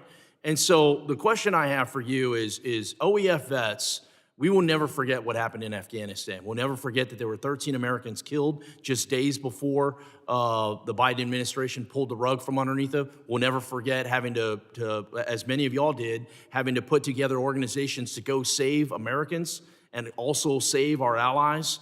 We'll never forget those things, but I'm deeply concerned with some of the repercussions of what happened. And in particular, my first question is for Ambassador Sales or Ms. Leadin. As was noted during the opening remarks, the Biden administration left over $7 billion worth of vehicles, weapons, and other gear in the country for the Taliban and other terrorist organizations. Are either of you aware of any reports or evidence showing any of these articles in the possession of U.S. adversaries or being used in armed conflicts outside of Afghanistan? I'm thinking of Ukraine. I'm thinking of all these different hotbeds, Iranians in particular. Any of you aware of any of this material popping up around the world?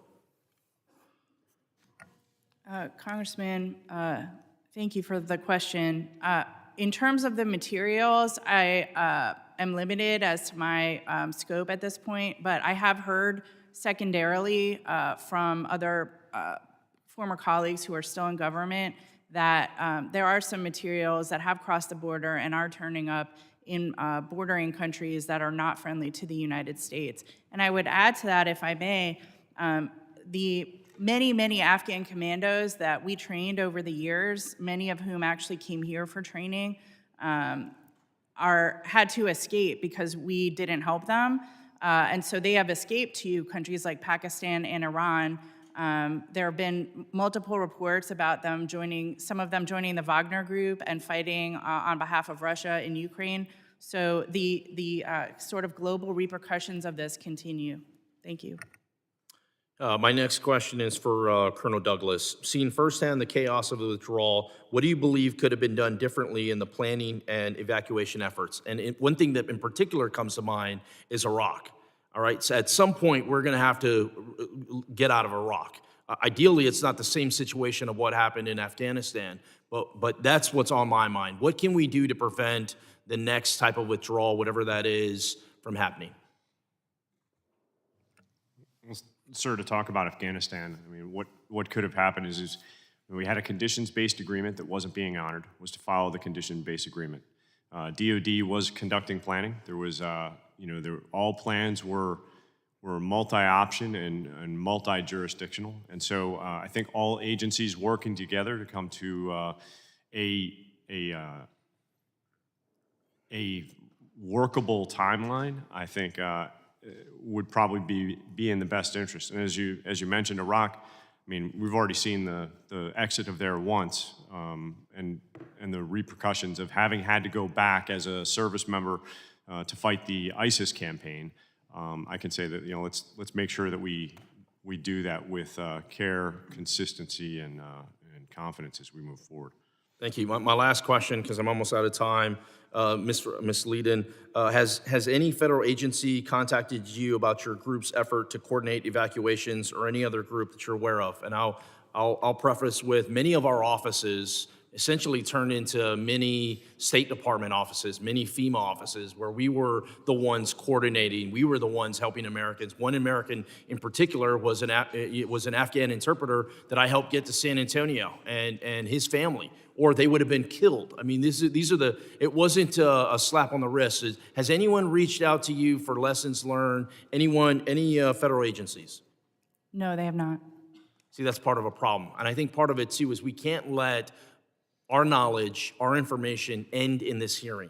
We have to continue to push the issue. That's why I think it's so important, and grateful for Chairman Pfluger for bringing this up. We got to continue to get ahead of it, because it doesn't end in Afghanistan. Afghanistan doesn't end at those borders. And with that, I yield back, Chairman. Gentleman's time has expired. The chair now recognizes the gentlelady from Texas, Ms. Jackson Lee. Again, let me thank the chairman and ranking member for your courtesies. And let me indicate that we should be finding solutions, but forgive me for trying to ensure that the record is set correct. And also my opinion, no matter what administration it certainly was not done with the Trump administration. There should have been, as they say, let me put on the record this whole thing of the weakness and weak need of the United States. We are the most powerful nation in the world, militarily based, bar none. And so whatever chattering is going on around the world, I'm a defender and not an offender. I'm not an aggressor. I am a defender. But I know and have confidence that we are prepared. So let that be on the record, and others can investigate it. All of this hyperbole and seemingly hysteria, I think, does not fit well with what we need to do. Mr. Chairman, I respect you very much, and I think we should get to solutions. So let me again try to set the record straight. There was some comments about the dollar going under. I would venture to say on the record that this debt ceiling debate and debacle is more having to do with the debt, with the dollar, than anything else. And I think economists from all walks of life will say that. In addition, the people coming across the border are not all known terrorists. They may be family members of such, and we've already seen the minute number. And I would venture to say, having had the privilege, in spite of the horrific catastrophic incident that generated the creation of Homeland Security Committee, I was on from the beginning. And I went to ground zero during the recovery. I will never say rescue. I walked on the grounds when firefighters were still obtaining the remains of our beloved persons, Americans and others who perished. I take this very seriously, and I think we do better if we find a way to work together. So, Dr. Schroeder, you answered, maybe I was not clear enough because I sort of talked very quickly, but let me again try to go to you on the question, and I want to ask, I think it's Ambassador Sales. Ambassador Sales, I will come to you within my time to ask what are good next steps or a reflection of what we should do, and I will welcome your comments. In fact, let me go to you first, sir. What can we do, or what should we do? Right now we have, I used the term before, catastrophic debacle in Afghanistan. It breaks my heart. I've been there. I saw Kabul. I saw the women. I saw life. Yes, sir. Your answer. And I want to go to you, Dr. Schroeder, the last. Thank you, Congresswoman. I'll try to be brief. First of all, it's good to see you. You may recall that I actually represented you as your lawyer a decade ago in a case involving an Iranian dissident group. So it's good to see you again. I agree with you that the most important thing that we can do going forward is figure out how we can degrade terrorist threats that are growing in Afghanistan. I agree with a lot of what Dr. Schroeder has said. I would not suggest that the United States share intelligence information with the Taliban. Their interests are not our interests. They are not a reliable counterterrorism partner. So I would instead focus on one, continuing to apply sanctions pressure to the Taliban until they uphold their commitments under the Doha Agreement to break with terrorists. Candidly, they are exceedingly unlikely to do so.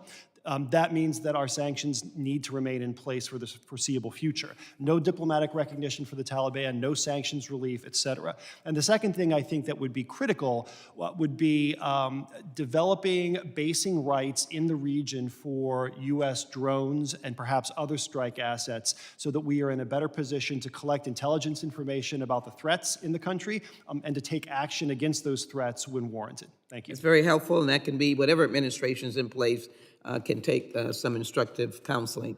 Dr.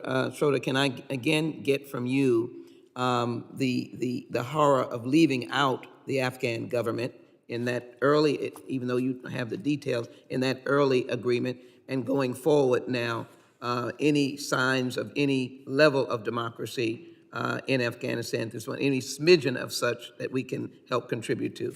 Yes, Doctor. I don't see any democratic-leaning trends on behalf of the Taliban, man. I mean, they are largely a totalitarian, authoritarian-style government, and their trends have been increasingly in that direction since they've been in power.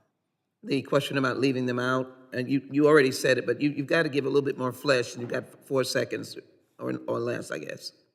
I'm over. I mean, certainly in hindsight, not having them in the room for the discussions was less than optimal is probably a generous way of saying it. Though again, I come back to had we continued to insist on the Afghan government being in the room for the negotiations would have likely never taken place because the Taliban insisted on that as a condition for them occurring at all. So had we not agreed to that, we would most likely be in a situation, again, this is a counterfactual, of continuing to fight in the same way that we were fighting when President Trump took office. There would be no negotiations at all. Well, I hear you're tapping. My last sentence is, but they should have been included in the external. They should have been included in the extending, Mr. Chairman. They should have been included in the extending part of it. I yield back. The gentlelady's time has expired. I now recognize the gentleman from North Carolina, Mr. Bishop. Ambassador Sales, I want to revisit, since Representative Titus sort of ridiculed or trivialized what you said about the terrorism risk of an uncontrolled southern border. It's my time, ma'am. I just was sitting here tallying, and I used a figure of 600,000 gotaways. That's an old figure. I asked staff to give me a figure. 1.3 million gotaways over the course of the Biden administration, and what Border Patrol tells me is you usually got to add in another 10% or so for gotaways that they don't even know about. They have some reason to believe it's about another 10% or so. But let's say 1.3 million. If 1% of that number were folks intending to do harm in the nature of terrorists, something like that, that'd be 13,000. That's 650 9/11 teams. Do you have anything to add, or do you want to that you weren't allowed to say during the time you were being talked over about the risk that is entailed there? Because it seems to me, just as a matter of common sense, that it's quite grave. Well, thank you for the question, Congressman. I agree with you that the risk is grave, and it's not simply a matter of numbers. It's a matter of specific and concrete terrorist plots that have sought to exploit our southern border. As I mentioned in my written statement, in 2011, the Iranian regime in Tehran attempted to plot with a Mexican drug cartel to carry out an assassination of the Saudi ambassador to the United States right here in Washington. We're going to bomb Cafe Milano in Georgetown. That's not simply a matter of statistics. That's an actual plot that terrorists attempted to carry out by exploiting weaknesses on our southern border. And more recently, in 2021, the mullahs in Tehran were back at it again, attempting to work with an individual in Mexico who had ties to drug cartels in that country to assassinate former National Security Advisor John Bolton here in the United States. We know that the Iranian regime is aware of vulnerabilities in our southern border. They have attempted to exploit those vulnerabilities to carry out terrorist attacks here in the United States. I think we have to assume that other terrorist groups, including terrorists in Afghanistan, likewise are aware of the vulnerabilities in our border. It is amazing to me, if you think back to that language, and it's been referred to here today, that was in the 9/11 Commission report, that the system was blinking red. That is to say that the risks were palpable. It was obvious to anyone who would analyze with common sense the risks of being hit and where the risk might come from. and they were ignored and trivialized by folks who decided that could never happen, hadn't happened that way before. But it's obvious that it could, and I thank you for giving voice to it. Let me switch to something else. Colonel Douglas, I think the phrase came from you. You mentioned the phrase, "the buck stops here." And as you look over, I was reviewing again the memo released by the White House on April 6th about sort of assessing Afghanistan debacle and what a disgrace it is. But that, of course, came from whom? Who said that? Remember? Yes, sir, that came from the president. The President of the United States. Do you remember which president?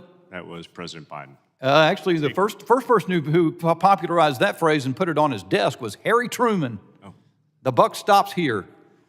You know, I was looking on the internet just quickly, just thinking about that phrase, and it turns out President Biden said that about Afghanistan. That may have been true. He said, "The buck stops with me." And yet, all the weakness that is betrayed or that is portrayed in the way the Afghanistan withdrawal was handled, doesn't it seem true that to pass the buck, that to have person after person, including the White House, stand up and say, well, the reason this disaster happened is because Donald Trump was president before me and made some decisions, and I just couldn't figure out a way to get around those decisions of Donald Trump. Doesn't that actually exacerbate the weakness? Sir, the initial statement that the buck stops with me taking accountability for the evacuation and the subsequent statement saying it was the previous administration is counterintuitive to his initial statement. They're utterly contradictory of one another, which actually is a separate element of it that projects weakness even more. You can't even get a single line of thought going that you can stand behind. It is really a great tragedy, and it poses grave danger to the United States. My time's about expired. I yield. Gentleman's time has expired. The chair now recognizes the gentlelady from Nevada, Ms. Titus. Thank you, Mr. Chairman. Mr. Sayles, you said we need to keep sanctions up and we shouldn't have diplomatic recognition. I take it you also wouldn't agree to inviting Taliban to Camp David. Let me go on, though. I don't need a response to that. I would also point out that nearly all of the terror-related, or their names were on the terror watch, individuals who were arrested at the border came from Latin America, not from Afghanistan.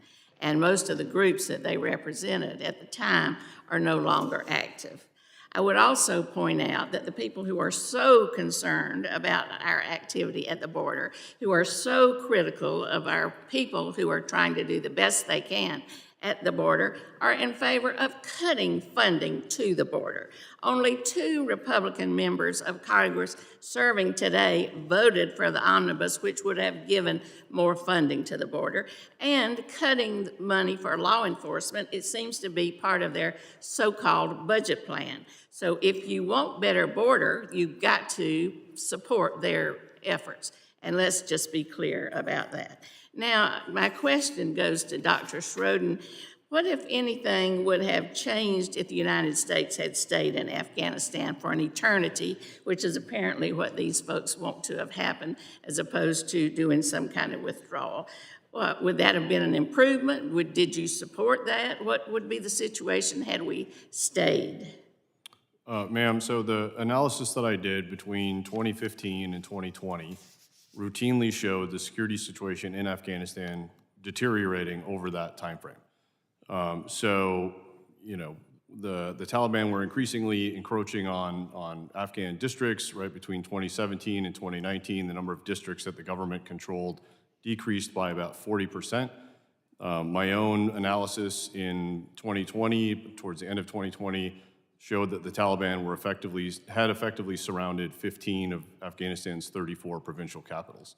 So this situation was not, as some described it at the time, a stable stalemate that could be maintained through the application of 2,500 U.S. troops indefinitely. It was a deteriorating security situation that would have, to arrest that situation, would likely have required the re-influx, you know, another surge, if you will, of U.S. forces to try and turn that around. So putting more of our men and women in danger by sending more troops to try to maintain some kind of stability? In the same way that the Trump administration and the Obama administration inherited a declining security situation in Afghanistan, the Biden administration also inherited a declining security situation in Afghanistan. Thank you. I yield back. Thank you. The chair now recognizes the gentleman from New York, Mr. D'Esposito. Well, thank you, Mr. Chair. And Ms. Titus, I'm not sure how you can look into your crystal ball and know how two freshman members of Congress were going to vote. Nonetheless, the committee will I'd like be to in order. share a quote with you. In the fall of 2020, my analysis was that an accelerated withdrawal without meeting specific and necessary conditions risks losing the substantial gains made in Afghanistan, damaging U.S. worldwide credibility, and could precipitate a general collapse of the Afghan National Security Forces and the Afghan government, resulting in a complete Taliban takeover or general civil war.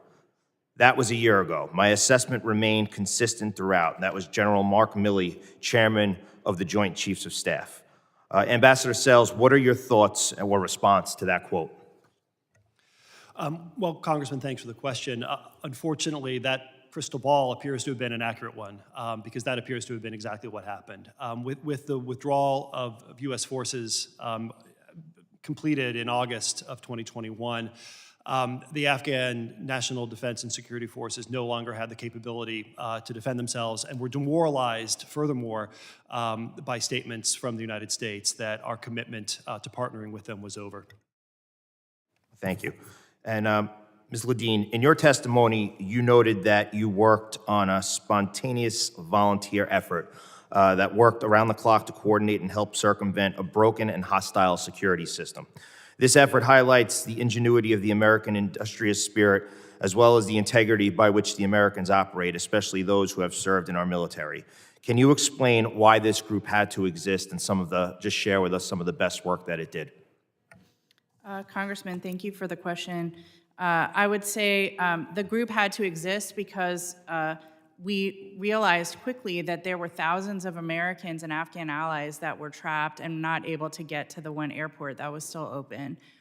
They were not able to travel to the airport. They were not able to make it inside the airport. They were getting beaten by the Taliban, and there was nobody in general helping them. There were some specific efforts with whom we linked up. And unfortunately, we were able to help. Our group was able to help, but many, many people were left behind. Congressman, would you repeat the second part of your question? I'm sorry.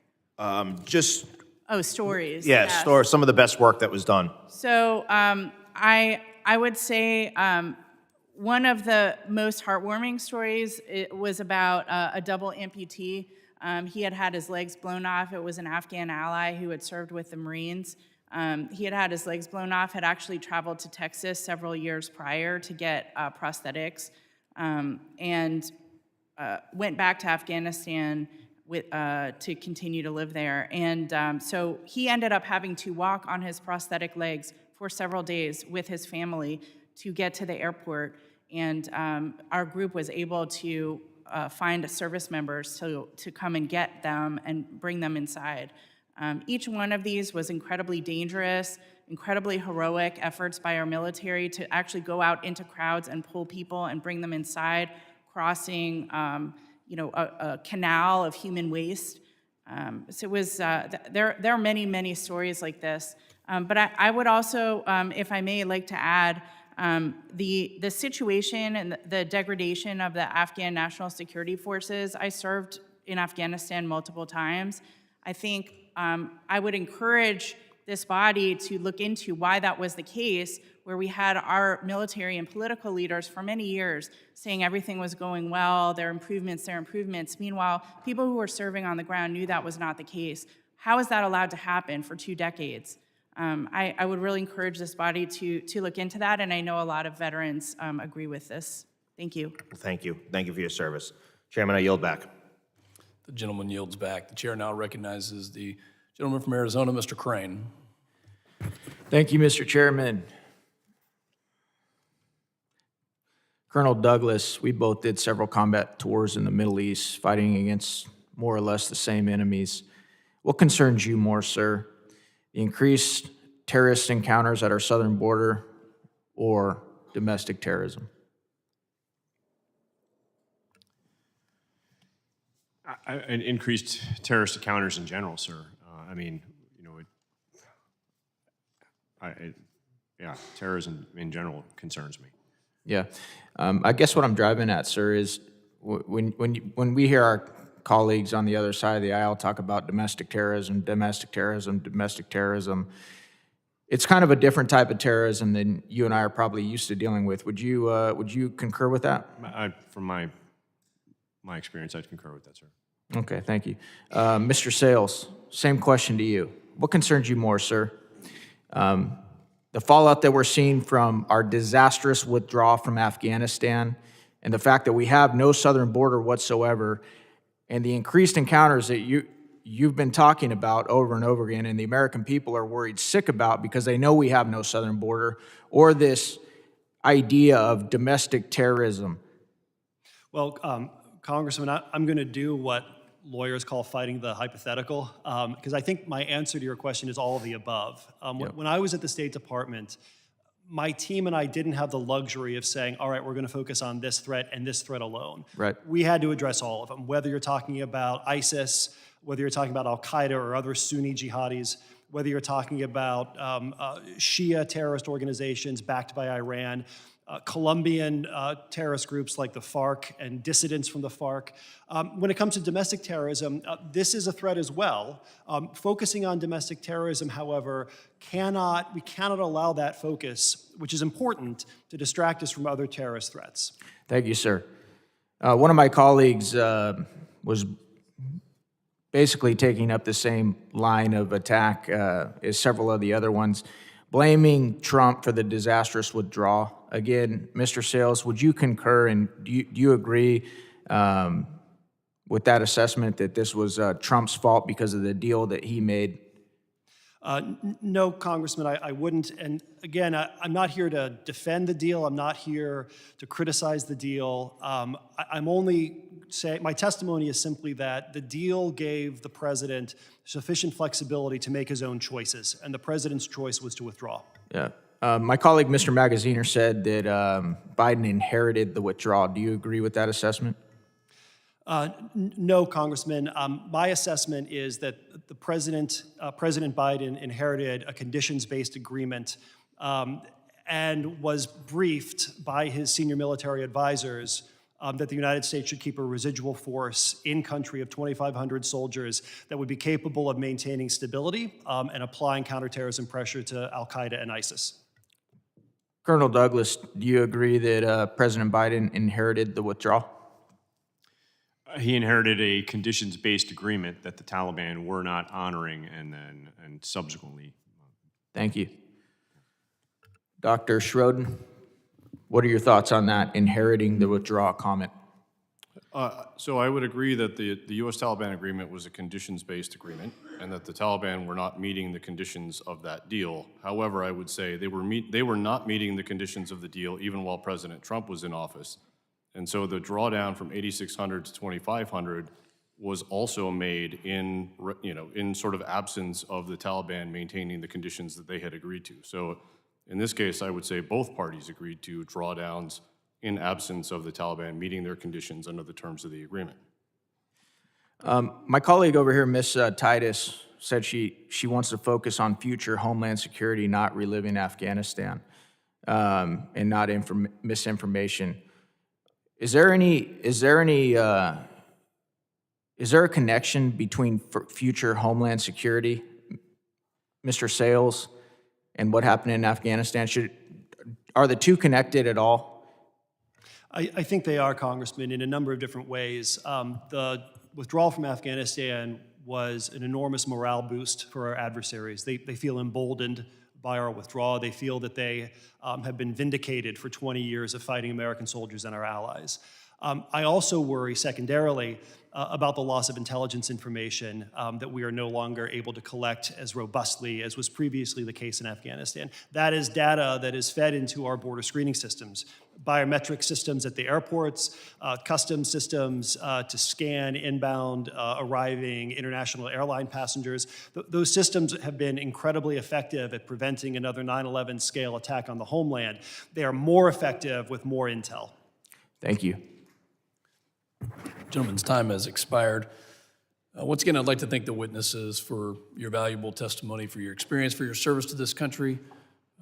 During the course of this hearing, the ranking member and I have had a couple of conversations on where we go next, and what we do with this information in order to make sure that if the system's blinking red or if there are issues that we can address those, and we will have a follow-up hearing on this. We'll discuss those issues. I'd like to thank the ranking member, for your participation, and remind the committee that the members of the subcommittee may have some additional questions for witnesses, and we would ask the witnesses to respond to these in writing. Pursuant to the committee rule 7D, the hearing record will be held open for 10 days. Without objection, the subcommittee stands adjourned.